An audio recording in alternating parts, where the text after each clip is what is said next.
hello, and welcome to the Village Online. I am so glad that you have pulled this episode up, and I'm excited. We're still going through new ways to look at old stories, and I have enjoyed it. I hope you have, and we're going to jump into a story today that I think is going to be very helpful. When I think of great stories from American history, none have inspired me as much as the life of Araminta Ross, affectionately known as Minty. I know you've never heard of her. I never had either. Minty was born into slavery on Maryland's eastern shore to parents Ben and Harriet Ross. At roughly 22 years old, Minty married John Tubman, a free man, and she adopted the name Harriet. Beginning to ring a bell? In 1849, Harriet Tubman escaped from Maryland to the north, aided by Quakers involved in the Underground Railroad, leaving behind her family and her husband. Her father, Ben, once an enslaved person, had gained his freedom when Harriet was around 18. At 45, Ben secured the freedom of his wife. While her parents were no longer slaves, many family members, including Harriet's brothers, remained in bondage, always under the looming threat of being sold south. That was scary. You did not want to be sold south. This dire situation drove Harriet to become a key figure in the Underground Railroad, a network of routes, places, and a lot of good humans that helped enslaved people in the American South escape to the North. Through the 1850s, Harriet undertook perilous journeys to Maryland, guiding many slaves, including her own brothers, to freedom. Beyond her work with the Underground Railroad, Harriet also rose to prominence as a speaker in abolitionist circles. During the Civil War, Harriet collaborated with the Federal Army in South Carolina, serving as a scout and a spy. Her efforts led to the liberation of countless slaves, garnering her immense respect and admiration in the North. Not so much admiration in the South. Post-war, Harriet and her family resided in a home in Auburn, New York. And throughout her life, and even after her death, Harriet Tubman's legacy continued to flourish. In 2008, when American high school students were asked to name the top 3 historical figures in American history, excluding presidents, Harriet Tubman was voted as one of the top 3. Her life has inspired Hollywood films, and in 2030, which is just over 6 years from right now, she will replace Andrew Jackson and be the new face on the $20 bill. I love that when Harriet Tubman was on the earth, she was revered by the people who abhorred slavery, and she was affectionately called the Moses of her people. When we look at the Moses story from the Bible, which we've been doing for the last few weeks, it's easy to kind of just pigeonhole it and say, well, this is just about the Jewish people led out of bondage into their freedom. But it actually contains so much more. Today, I want us to take a new look at an old story and attempt to see the Exodus as much more than just the simple view that maybe we have always thought it was about. I believe the Exodus story can serve as a profound metaphor for oppression, for liberation, justice, transformative love. And I want to tell the story around 6 phrases. And I love these 6 phrases, and I thought I was going to put all 6 phrases into today. And then I thought, no, I'll just put 3 phrases into today and 3 phrases in our next time together. And I'm thinking we might just get 2 phrases today, but these phrases will help you. So I'm glad you're with us. Let's just jump in, all right? The first phrase I want to use as we think about the Exodus is the phrase invisible lines. You got it? Invisible lines. You'll remember the book of Genesis ends with Joseph as the second in command in all of Egypt. His family, thankfully, they had all reconciled, and Joseph had moved them all to Goshen in Egypt, where they were able to set up house, they were able to establish that area, and they were able to build their families. But over the next 400 years, things went downhill for the descendants of Abraham, Isaac, and Jacob. The Egyptians forgot about all the good things Joseph had did for them. Remember, Joseph had actually saved them by predicting that they were going to have 7 years of really prosperous times followed by 7 years of famine, so they needed to save up during that prosperous time. He had saved the day, but over 400 years, people forget about what happened 200, 300 years ago. They forgot, in fact, all about Joseph, and they began to resent the Jewish people that were living in their nation. Over time, the Hebrews became oppressed, marginalized, and dehumanized by the Egyptians. They literally became slaves. Look how Exodus 1 describes it. So they put slave masters over them to oppress them with forced labor. The Egyptians came to dread the Israelites and worked them ruthlessly. They made their lives bitter with harsh labor in brick and mortar and with all kinds of work in the fields. In all their harsh labor, the Egyptians worked them ruthlessly. Get the point? The Egyptians worked these slaves ruthlessly. Now, we don't see slavery much today. Slavery is illegal in almost every nation, yet it still persists in various forms across the world. Maybe you haven't thought about this, but slavery still happens across the world. Forced labor. Some people are coerced into working under the threat of punishment, and they cannot leave that job. Or bonded labor or debt bondage. Workers are forced to labor in order to repay a debt, but the repayment plan is so difficult that they never can repay the debt, so they're basically going to be a slave for the rest of their life. Sex trafficking, something that you've heard about. Individuals are coerced or deceived into prostitution or forced to participate in commercial sex acts. It happens. Child labor and child soldiers. This has always been heartbreaking to me. Children who are exploited for labor or in some conflicts abducted and used as soldiers. Have you seen the video of little 10-year-old boys in Africa holding machine guns and realizing what kind of life these boys are going to live? There's forced marriage in cultures around the world. Some individuals are forced into marriage against their will without any possibility of refusal. There's domestic servitude. Workers, often in foreign countries, are trapped in domestic work. They face abuse, they're not allowed to leave, and typically they have their identification documents taken from them. Can you imagine? You're from somewhere around the world, but you're here, and you have someone who's employed you, but suddenly you don't have your documents anymore, you don't have any way to get out, and you're just basically a domestic servant the rest of your life. Then there's, of course, agricultural slavery. In some parts of the world, people are forced to work on farms and plantations without pay or under the threat of violence. Now, along with these overt forms of slavery, we also see systems in place where the marginalized, whether because of race, gender, sexuality, or economic status, are pushed to the peripheries. It may not be called slavery, but it is a system that exploits and holds down certain groups in favor of other groups. That's why I want to use the phrase invisible lines. You can't see the lines like you do with slavery, but trust me, the lines are there. So, when you read a story in the Bible like the Hebrews being slaves, it's easy to walk away from that story and say, well, that's a long time ago. That doesn't apply to us. We don't really have the slavery situation going on in America. I'm just going to skip to the next story. This is interesting. It's history, whatever. I'm just going to move ahead. But that misses the point. You see, God cares for people living behind those invisible lines, whether it's the Palestinians in Gaza on the West Bank, or the mountain people living in the central parts of Appalachia, or African Americans living on the south side of Chicago and in other low-income areas in large cities all across the country. There are invisible lines all around us, and we have to recognize those invisible lines.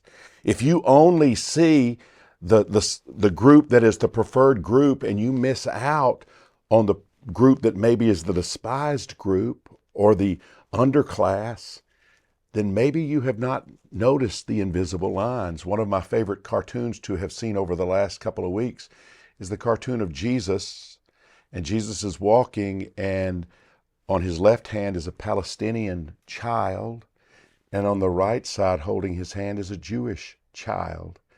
And it's interesting to me because I saw that first on social media, and I saw many people want to flip out over that. How dare you equate the Palestinians with the Israelis? We're on Israel's side. And it's like, guys, these are two little children, loved by God, born on different sides of a wall. Do you think that God makes a difference in them because of the side of the wall they were born on? Invisible lines in the context of marginalized individuals or groups refers to the unseen, often unspoken boundaries that exist due to societal norms, prejudices, and systemic structures. These lines serve to delineate and often limit the opportunities, rights, and privileges of those who are marginalized. Back to the story. Our protagonist, Moses, privileged, having been raised in Pharaoh's court, had at one time felt the pain of his people, the Hebrews. He had felt that pain. Do you remember? One day he is just walking through the courtyard and he sees an Egyptian beating down a Jewish person. And do you remember what Moses did? Moses actually was so enraged at that he went to defend the Hebrew person and he killed the Egyptian. And that scared Moses so much that he actually fled Egypt. And he tried to get as far away as he could from having to think about the Jewish people and what he had done. But thankfully, Moses' heart wasn't calloused all the way over. Last time we met, we talked about the day in the Midian desert when Moses saw a burning bush and he realized God was calling him to help liberate the Jewish people. We talked about this and we talked about how sometimes the little sparks in life can lead to a burning bush. God got his attention, and Moses understood that he was going to be used by the divine to liberate his people from their slavery. In Moses' day, the lines were clearly drawn. Hebrews were slaves. But again, in our world, that's not what we are primarily going to see. What we see are cultures that say they are free for everyone to prosper in. Yet in those cultures, there lies pervasive and often insidious barriers that prevent true equality for all of its members. For us, recognizing and challenging these invisible lines is crucial in the fight for equity. I believe when someone's heart is awakened to the love of God, now hear me, I believe when someone's heart is awakened to the love of God, they will begin asking themselves this question: who are the people living behind the invisible lines? And they'll ask, how do we, knowingly or unknowingly, contribute to these systems that create or sustain these invisible lines? In other words, what or who are the metaphorical Egyptians in our society? And then finally, you'll ask yourself, how can I help? How can I help? And I really think if God's love has been opened up in your heart, if you've been just beginning to understand it, these things will become a part of your life. Throughout history, the narrative of God, the narrative of Jesus in Christian theology has always been one of unyielding love for all humanity, particularly for the oppressed and the marginalized. God's love for the downtrodden is a central theme in the Scriptures, consistently underscoring God's deep compassion and commitment to justice. The Bible is filled with examples of God hearing the cries of the enslaved, God hearing the cries of the poor, God hearing the cries of the alien, and then intervening on their behalf. Jesus, as the embodiment of God's love, exemplifies this commitment to the oppressed people in his ministry. He regularly broke societal norms by associating with tax collectors, sinners, those who were ostracized. His teachings placed special emphasis on love, mercy, compassion, often pointing to the least among society as those most deserving of kindness. The Beatitudes from Jesus' Sermon on the Mount celebrate the meek, the mourners, the pure in heart, and those who hunger for righteousness, all representative of the oppressed. Jesus' ultimate act of love, his crucifixion, was also a profound message against oppression. In willingly laying down his life, Jesus stood against the oppressive powers of his time and showed once and for all that God identifies with and is closest to those who are enslaved, those who are beaten down, those who are marginalized. And this Jesus message continues to inspire countless individuals and movements to this very day to advocate for the oppressed, finding strength in the divine love that seeks justice, mercy, and equity for all. I have often been asked by people, I want to experience God, Ray. How do I do that? And I don't want to presume for one second that I have any great power to be able to deliver an answer on a question like that. But I do know this. Jesus said these words, and this has been really life-changing for me. Jesus said this in Matthew 25, "For I was hungry, and you gave me something to eat. I was thirsty, and you gave me something to drink. I was a stranger, and you invited me in. I needed clothes, and you clothed me. I was sick, and you looked after me. I was in prison, and you came to visit me." Then the righteous will answer and say, "Lord, when did we see you hungry and feed you, or thirsty and give you something to drink? When did we see you a stranger and invite you in, or needing clothes and clothing you? When did we see you sick or in prison and go to visit you?" And then Jesus replies, "Truly I tell you, whatever you did for one of the least of these brothers or sisters of mine, you did it for me." So when I've ever have thought, I wish I could engage in some way with the divine, I wish I could walk with Jesus. You know, you don't always know what that even is about. I have taken from this text that when I look behind invisible lines and I see the poor, the oppressed, the marginalized, the disenfranchised, and I go out of my way to walk with them, to help them, to try to alleviate some of their struggle, I find that I am in the presence of God. Remember this, God is found with the poor, the enslaved, the downtrodden. St. Vincent de Paul was a French Catholic priest who lived in the 1600s and dedicated himself to serving the poor. He said, "Go to the poor, you will find God." So, first thing I think, when I think about this story, I don't get kind of locked into slavery and say it's about a slavery story. I find it helpful to me to think about invisible lines, because people are living in a type of slavery behind invisible lines all around us, and we need to look and see if we can't help them. Second phrase, hesitant heroes. Hesitant heroes. The Moses story is intriguing to me. He is minding his own business.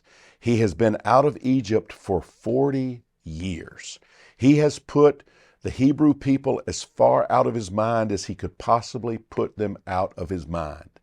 I am sure that it crept in from time to time, but for the most part, he was just trying to live his life on the backside of the desert, trying to just keep his head kind of under the radar and just do his thing and not get into any trouble. But then he had this burning bush encounter. And that fire led him to believe that God was wanting him to go to Pharaoh with a message, "Let my people go." Now that's pretty cool. But it has been my experience that it doesn't happen that way like ever, right? You don't have a burning bush that has just shown up right in front of you and suddenly your whole life is altered. That normally doesn't happen. Here's what normally happens when someone gets a sense that they have to step up. They are hesitant heroes. They are not looking to be in charge. They're not looking to be the big boss. That's not even a part of their personality. That's not it at all. They begin to see a situation that's broken. They begin to see people who are hurt, and something in them says, I need to help remedy this situation.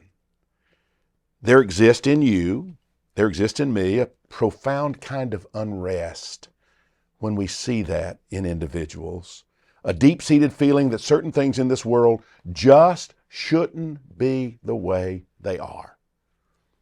And maybe we have sat right next to it for 30 or 40 or 50 years and we never noticed it, but suddenly one day we noticed it. And it's like, this isn't right. This isn't right. Now, I want you to get, this isn't about everyday annoyances or fleeting irritations. I'm not talking about that. Things that it bothers me when people don't let you get off the elevator before they get on the elevator. It's an inconvenience. I'm not talking about that. I'm talking about something that's real, something that is bothersome, that is really hurtful to people. I'm referring to a deep-rooted conviction, a kind of spiritual restlessness that refuses to let you remain complacent. You cannot remain complacent. History and time-honored narratives have shown us that certain challenges, be it injustice or poverty or a societal concern, can spark an unyielding fire within you. I remember when this happened for me. Let me be transparent, totally transparent. I wanted to be a preacher at a young age, right? Teenager. I felt that that's what I was supposed to do. And so I did it. And I pretty much was a kind of preacher that I'd grown up, maybe a little bit more open to people, but I was just kind of in that normal stream of preachers that I had grown up looking at, admiring, thinking maybe that's what I would want to be like. Nothing heroic at all. But over time, I became aware of some inconsistencies that didn't make sense to me. How people could take Bible verses and they could focus on this one while ignoring this one, and usually this one was to put people down, to hurt people, and this one sometimes was something that would have required some kind of a devotion, some kind of a spiritual act, some kind of real gift. But over here, it wasn't hard to beat up on people. They're always looking to beat up on people with religion. I had seen the inconsistencies of the church. I had seen, as it relates to my LGBTQ plus siblings, I had seen the hurtful rhetoric that the church would use often as it addressed them. And I saw the results. I saw amongst the LGBTQ plus community, I saw not only trauma, but I saw suicide, and I saw some precious people who loved God. They loved God, but the church wanted to put their foot on their throat to hold them down. And after I watched that, and after I began to study that, I began to study the languages and the ancient languages and what words meant that were used to describe homosexual in the Bible, and how the Bible writers knew nothing of same-sex orientation. The way we understand it today, they knew nothing about it. And I began to think, why is the church so focused on hurting this group of people? And then I began to think about all the other groups they had hurt. Churches in the South being pro-slavery and using the Bible to say, this is what the Bible says. All of those things. You've heard me talk about that, right? That all began to churn in me until eventually a fire sparked within me. And suddenly I had to do something I had never, ever thought I would do. I never thought I would say things that would be so different from what I had grown up with as far as a pastor in a church. Suddenly I was saying, Joe and Jim's relationship is a God-honoring relationship, and we need to honor it in church. Suddenly I was saying, we don't just allow same-sex love here. We celebrate same-sex love here. We celebrate it. And suddenly I was a hesitant, I don't want to say hero, but I was suddenly out there saying those things, and I never dreamed it, ever dreamed it. That can happen to you. You get that holy discontent about something that's just wrong, and you know it's wrong, and it begins to just fill your mind, and then something triggers in you, and a fire begins to burn, and that can happen. How do you use the fire? Well, when you feel it, you have to acknowledge what it's about. Recognize that this inner discontent is not a curse. It's not a curse. It is a gift. It's a signal pointing you towards a larger purpose, a mission uniquely tailored to you. And that's what I have had to realize. I've had to realize that the idea of what kind of church I thought I would pastor when I was a 25-year-old, that's gone. That's gone. So far from my mind. The mission that I was born for is the mission that I'm a part of right now. Mission of pastoring a church that has Jesus lifted up as an example that we should follow with our lives, but has arms that are extended as far and wide as God's arms extend to embrace every person. That's what I was born for. You have to acknowledge it. What is that fire about? Acknowledge it. Second, you need to not simply feel the unrest, you have to act on the unrest. I remember walking around my house and I was just moping because I knew what I was supposed to do. I knew what I was supposed to do. And I would say to Jane, I don't know how much longer, my heart's about to explode. I have to go on record and I have to say, let my people go. And finally I did. And it set into motion all kind of difficulties, all kind of stresses, all kind of strains. I don't want to say that it didn't. It did. But for the first time in my life, I was doing something that seemed bigger than me, beyond me. And maybe God is whispering in your ear about something. Yeah, I don't know what it might be. Probably has something to do with some invisible lines and seeing some people behind those invisible lines. Did you know every great change in history started with someone deciding that the status quo was no longer acceptable? They recognized that the thing that disturbed their spirit was in fact a call to arms, a rallying cry. What was churning inside of me became a rallying cry. So I ask you, what is it that stirs your spirit right now?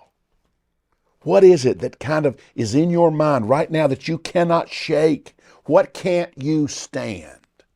And more importantly, how will you harness that energy or that fire to create a brighter future for yourself and for this world? Remember, the things that deeply disturb us might just be the catalyst leading us to our life's purpose and our greatest contributions. Moses was not perfect. He had doubts. He had fears. He had hesitations, yet God chose him to lead. And remember, Moses was a hesitant hero, but that is often how it starts. You don't want to do it. It's not what you ever dreamed you were going to do, but it becomes what you're supposed to do. It's a reminder that God often uses the most unlikely people to bring about change. Let me close with this. Martin Luther King Jr.'s rise to leadership within the civil rights movement was not a product of personal ambition, but rather a call to service in response to the palpable need of the times. In 1955, at the tender age of 26, think about that, 26, King was a fresh-faced pastor at the Dexter Avenue Baptist Church in Montgomery, Alabama, focused on his pastoral duties and nurturing his young family. When Rosa Parks was arrested for her defiant act against racial segregation on Montgomery's buses, the community suddenly was ignited with a desire for change, and the community needed a leader. Although various seasoned activists were present, King was the one who was approached for the role. And his initial hesitation was evident. He did not want to do that. He wanted to be a great preacher. He wanted to nurture his family. He did not want to be in that limelight at all. He had not sought it out, and he was actually acutely aware of the immense challenges and the dangers associated with leading such a charged movement. The weight of the responsibility and the potential consequences for his family were certainly on his mind. However, King's reluctance wasn't just a product of personal concern. He was stepping into a historical context fraught with violence against black leaders and activists. Leading a resistance against entrenched racial segregation in the Deep South meant confronting an entire system backed by both legal apparatus and violent white supremacists. And yet, the moral imperative to act and the community's faith in him nudged King to move past his hesitancy, to move past his reservations. His deeply rooted beliefs in justice, equality, and the transformative power of nonviolent resistance, coupled with the community's trust, eventually saw him embrace the leadership role. And over time, King's initial hesitations gave way to a resolute commitment, making him the beacon of hope and change for millions in the fight for civil rights. He would be a great example to me of a hesitant hero who wasn't looking for the job, but who felt compelled to finally take the job. And that's going to be something that you'll feel. At some point, you'll feel something like that. Well, there's so much I want to say. There's so many things. I've been looking at the book of Exodus, trying to look at it through fresh eyes, trying not to just do the same kind of the cartoonish story that we learned as children, right? There's a place for that. I'm trying to look at it differently. And so that's why I wanted you to think about invisible lines. Don't forget that. Invisible lines, they're all around you. Who's on the other side of the invisible lines? And then hesitant heroes, that's going to be you when you realize what is it in this world that's really moving you to help change. And when you figure it out, you're going to not want to do it, but then you're going to do it. And it's going to be a beautiful thing. There are 3 ways you can give to support the love-focused, culture-changing, ever-evolving, community-building, Jesus-inspired work of the Village Church. You can text the word GIVE to 404-998-8979. And you can give online at thevillageatlanta.com.